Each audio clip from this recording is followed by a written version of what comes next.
Welcome to Soul via Soul, the podcast where we embark on a journey of self-love and true wellness. I'm your host, Jada, and I'm absolutely delighted to have you here with me as we dive into all things mind, body, and soul. Now, what do you say we get this thing started? Let's dive in.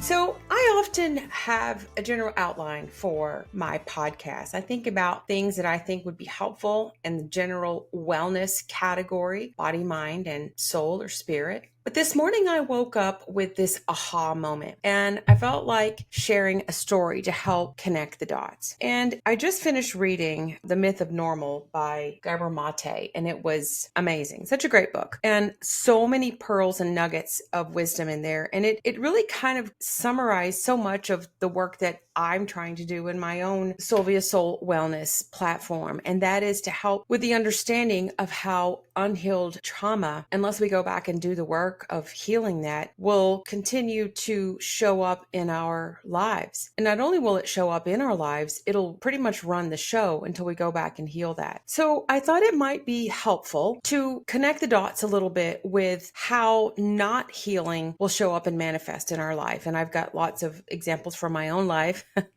that have highlighted how until I did the work, I was really running in a very dysfunctional, dysregulated state. And again, with that hindsight, I have more knowledge and awareness. But I hope to have you learn from my mistakes. I hope to help you know that as a person who's gone through the journey and also now as a therapist and a medical provider and blending those two trainings and passions to help understand how trauma and mind and body, physical and mental health actually intersect. How do they make sense? Where do they cross over? So let's take a little journey back to childhood. And again, I've talked about trauma before, and it doesn't have to be big T traumas that cause us to have a traumatic childhood. We can have lots of what are called little T traumas, or even events that in our childhood are disappointing and we find that we are neglected or we feel certain sorts of hurts and wounds just through the process of growing up. But here's what's a really important distinction, and I'm going to put my medical hat on for just a hot second to help us understand how and why these sorts of negative impacts in childhood, small T traumas, impact and lodge and pretty much run the show until we go back and fix that. And that is the understanding that when we are children, our brain doesn't have a fully formed frontal lobe.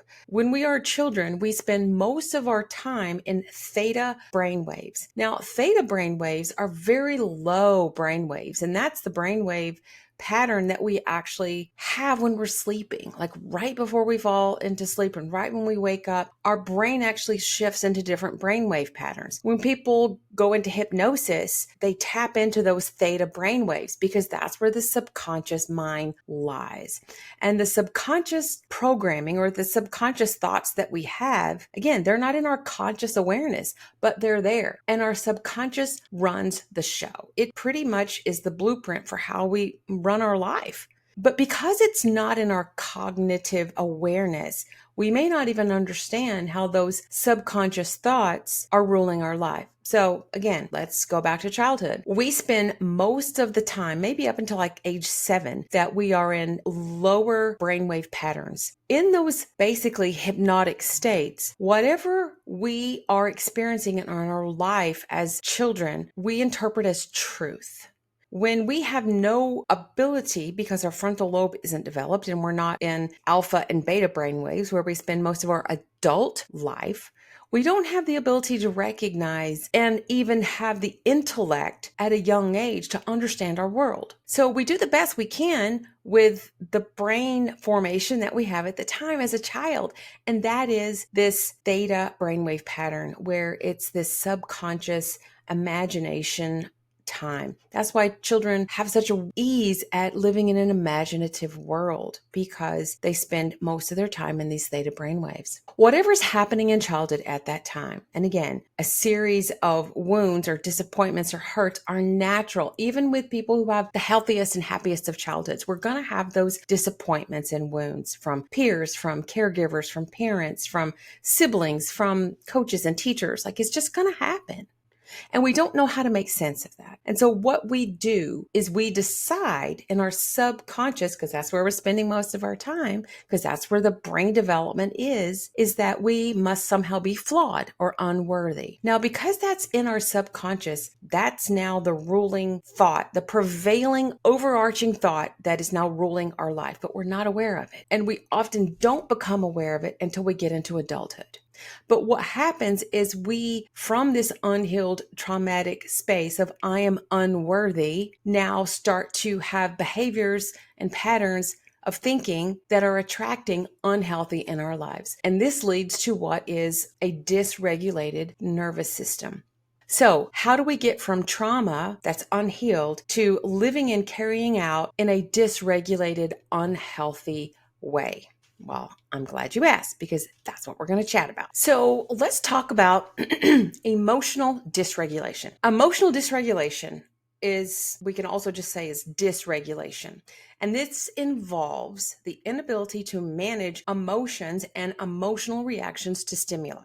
Some of these specific emotions include frustration, sadness, irritability, anger. Those with emotional dysregulation lack the self-awareness of their emotions, but always have the inability to regulate them. So when we don't treat that and go back to our childhood and heal those parts of ourselves, it can precipitate a lifelong struggle with family, friends, relationships, and coworkers. So what causes these types of dysregulation? Well, we know that past early childhood trauma can do it, but so can high conflict households, even when we're a little bit older, relationship conflicts that we have as we start to get into our teens, relationships ending, divorce, death, pregnancy, all of those big life transitions can cause us to have a dysregulated nervous system. And when that happens, we are not acting in a way that is in a healthy manner. Now, again, how is this important and why is this showing up in our life? So in order to understand that,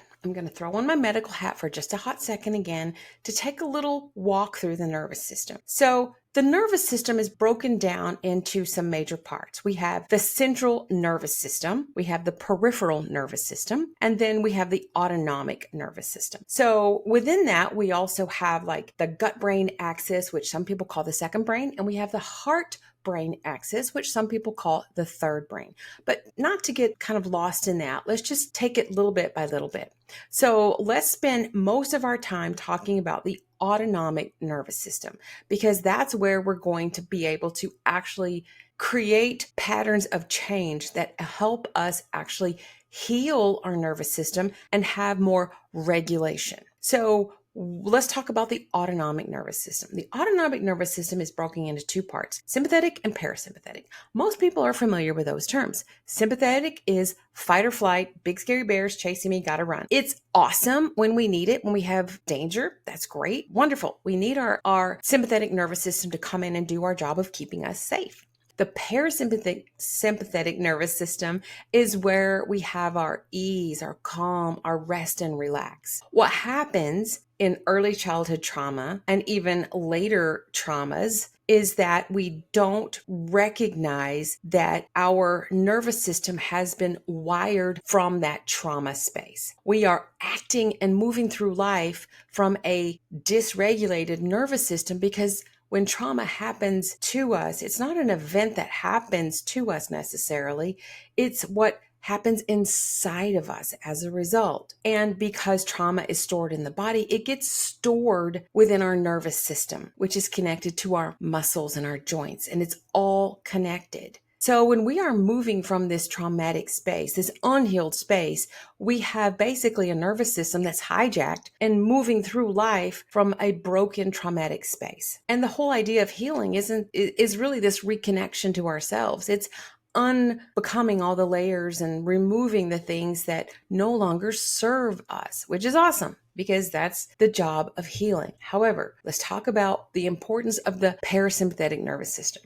So when we are staying in a chronic fight or flight state, and that's going to be when we are feeling stressed out all the time, when we are in high conflict, toxic relationships, when we are going through divorce, when we are going through disappointments in our life, and again, those early traumatic childhood traumas that we haven't ever cleared, our nervous system is in this constant state of fight or flight that causes a disruption in our hormones, that causes a disruption in our immune system, that causes all sorts of physical symptoms like migraines and headaches, and is the groundwork for autoimmune disorders. There's a lot that goes wrong, so to speak, when we are living life through a dysregulated nervous system. A dysregulated nervous system is basically one that's programmed from trauma. Trauma leaves its imprint on our nervous system. And unless we go back and do the job of healing that, it's running the show. Those chronic stressed out states can lead obviously to burnout, but it also keeps us in that sympathetic nervous system, high cortisol stressed out state. And that's also going to lead to physical problems, hypertension,